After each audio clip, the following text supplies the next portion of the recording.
Hey guys, my name is Anna and welcome back to my channel, and today I will be doing a review of Six of Crows by Leigh Bardugo. Six of Crows has easily become my favorite fantasy book.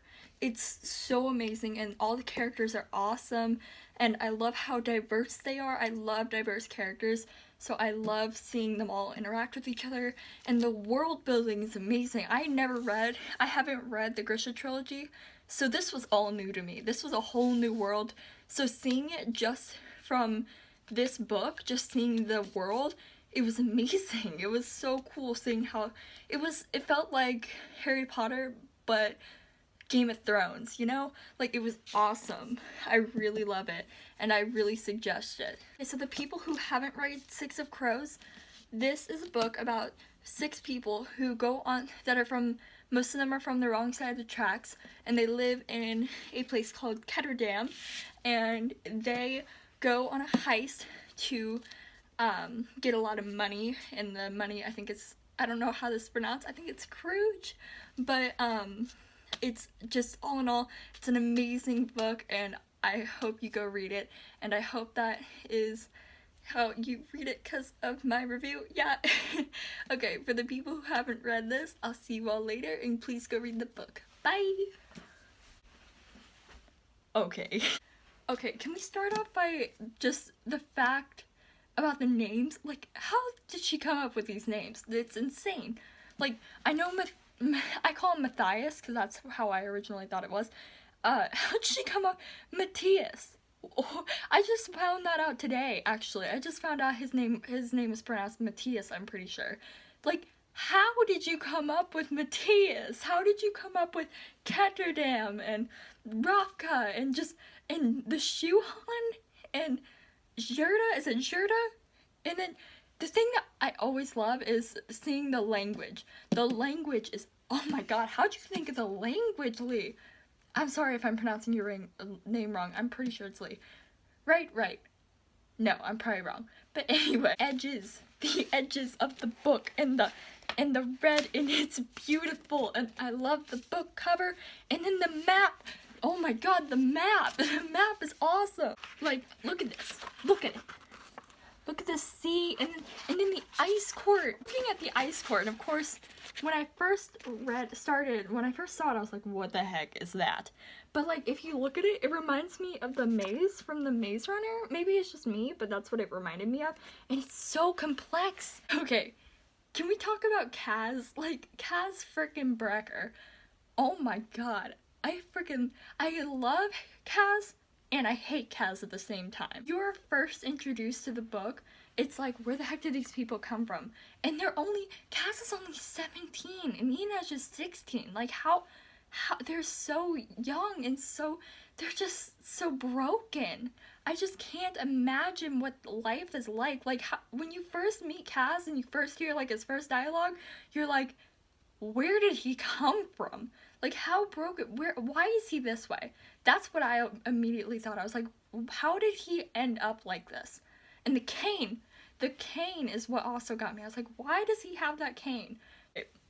My first thought when I was reading the book, I don't know, when they described him with dark hair, my first thought, I don't know why, was Liam Hemsworth. Am I the only one that saw that? Like, I pictured Liam Hemsworth. Maybe it's just because of Gale, and when he was Gale and he had the dark hair, that's just what I pictured. Okay, the first time that we are introduced to all the characters at once, and they all are in the same building, and they're all trying to interact, and they're like, Kaz is like trying to tell them about this plan, and like, poor Wylan, he doesn't understand, he's never been to this part of the Bay Area, and then Jesper, who kind of made fun of him for playing the flute, was so cute. When they broke into Hellgate, and they were watching the big fight, and I didn't understand why. I just thought I didn't understand when they were explaining the wheel, where they would spin it and they would get the creature. I didn't understand that at first. I was like, what is the wheel? I thought they were on a wheel. I thought they were like trapped on a wheel and they were just gonna let the animal kill them. My heart was racing when, I'm gonna call him Matthias because that's how I always pronounced it, so ignore me and don't get mad at me. But when Matthias beat the wolves, I was so happy, and but when they raised his hand and he was crying, and I was like, and Nina was crying for him, and I was like, no. It's like, Nina, don't be upset. He's gonna be okay, I promise. I automatically knew that as soon as Nina talked about Matthias, that there was some kind of relationship. But when they got there and Matthias literally almost killed her as soon as he saw her, I was like, what is going on? What happened that caused him to be like this and to hate her? Like, what is this? When Kaz told Jesper that he had to stay with Wylan, and Jesper was like, why me? Why me? And he was like, because you're the only one that can deal with him or whatever.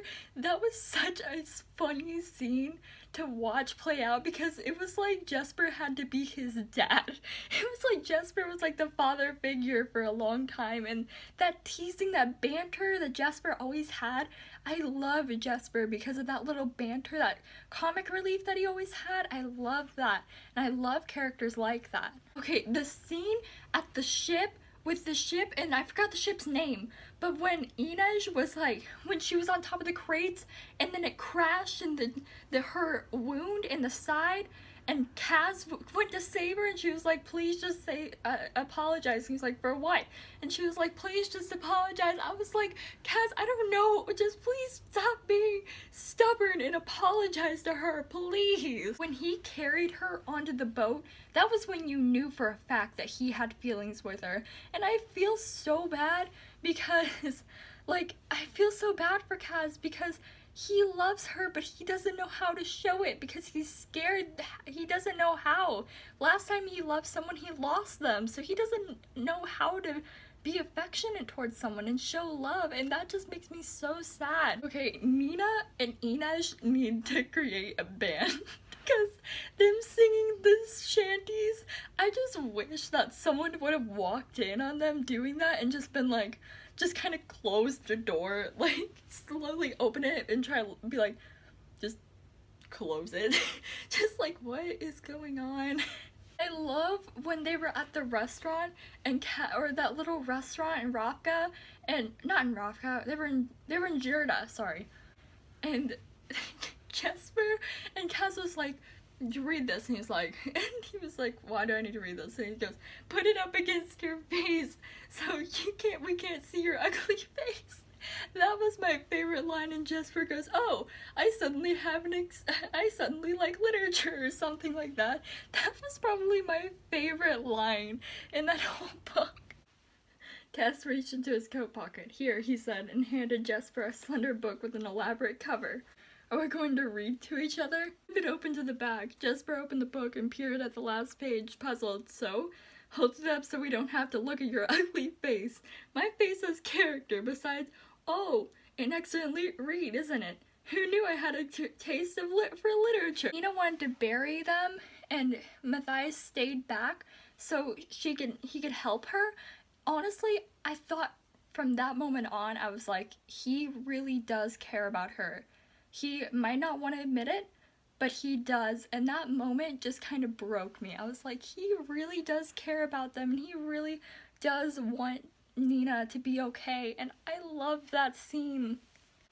Okay, when they were about to get onto the wagon or whatever they were getting in, and Kaz kind of flinched when Inej came up behind him, I thought maybe that was normal because maybe she touched him, but then when he started freaking out and like his hands were shaking and everything, I started thinking something is wrong here, and even Inej was like, okay, something's wrong. What is he doing? Well, he never flinches, he never drops things, he's always on time, and then I couldn't believe that he fainted. Like, I had to read that line over and over and over again. I was like, Kaz just fainted. I was like, what? And after I read his backstory, I thought maybe he fainted because of the touching and maybe the claustrophobia because of all the bodies and them being next to each other and him being kind of closed in with all those bodies. I thought maybe since they were shoulder to shoulder, it said.